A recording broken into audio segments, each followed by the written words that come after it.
வணக்கம். இன்னைக்கு நம்ம பேச போகிற கான்செப்ட் என்ன தெரியுமா? உச்சம், நீச்சம், நீச்சபங்கம். ஸோ ஒரு உச்சமான பிளானட், அதாவது எக்ஸால்டட் பிளானட் வந்து எப்படி ஆக்ட் பண்ணும்? ஸோ எக்ஸால்டட் பிளானட் ஒரு சைனில் இருந்துச்சுன்னா, ஸோ அந்த ஹவுஸ் ரிலேட்டடான மேட்டர்ஸ் உங்களுக்கு எல்லாமே ஈஸியாக கிடைக்கும். But there is a twist. Growth உங்களுக்கு இருக்காது. பிகாஸ் ஈஸியாக கிடைக்குதுல்ல, நம்ம என்னைக்கு ஈஸியாக கிடைச்சதை மதிச்சிருக்கோம்.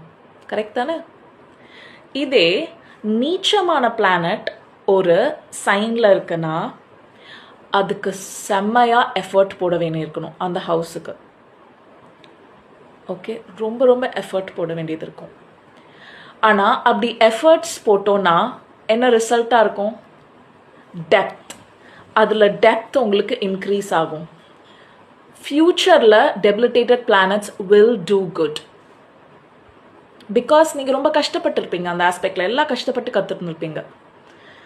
ஸோ உங்களுக்கு லைஃப்பில் பின்னாடி நீங்கள் ரொம்ப எக்ஸ்பர்ட்டாக இருப்பீங்க அந்த மேட்டர்ஸில், கம்பேர்ட் டு எக்ஸால்டட் பிளானட்ஸ், அதாவது உச்சமான பிளானட்ஸ் கம்பேர் பண்ணும்போது.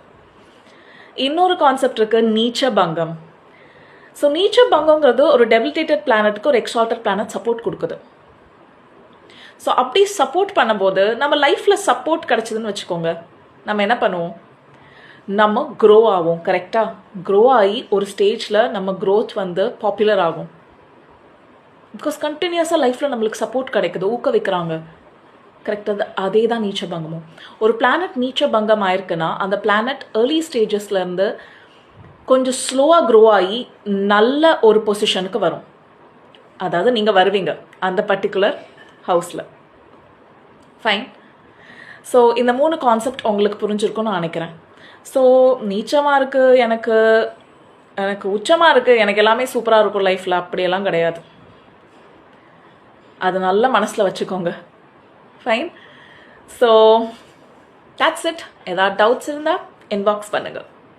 Thank you and have a nice day and welcome back again to Indu's Conscious Voice.